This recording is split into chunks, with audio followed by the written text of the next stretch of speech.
የክራይስት ፓወር ሚሽነሪ አገልግሎት ነው።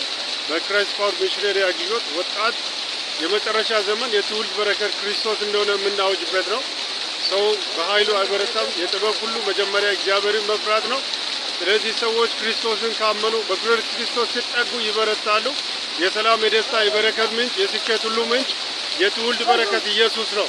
በልብ ያመናችሁት እውነትና ጸጋ የዘላለም ብርሃን የሆነው እውነትና ጸጋውን ክርስቶስ ኢየሱስን በአፍ አውጃችሁ ኢየሱስ ጌታ አዳኝ እንደሆነ አውጃችሁ ነው የምትሉት። ስለዚህ ማወጅ አለባችሁ። ኢየሱስ ክርስቶስ የትውልድ በረከት ነው። የመጨረሻ ዘመን የእግዚአብሔር ዓላማ ሰዎች ሁሉ በክርስቶስ እንዲጠቀለሉ ነው። ስለዚህ በክርስቶስ የተጠቀለላችሁ ትውልድ ክርስቶስ ኢየሱስ ጌታ አዳኝ እንደሆነ ክርስቶስ ኢየሱስ ይመጣል እያላችሁ አውጁ። ኢየሱስ ክርስቶስ ለዘላለም ጌታ ነው። የዘላለም ብርሃን፣ የምድር በረከት፣ የሰማይ ዘላለም ሕይወት የምናገኘው በክርስቶስ ኢየሱስ ነው። ኢየሱስ ክርስቶስ ያድናል።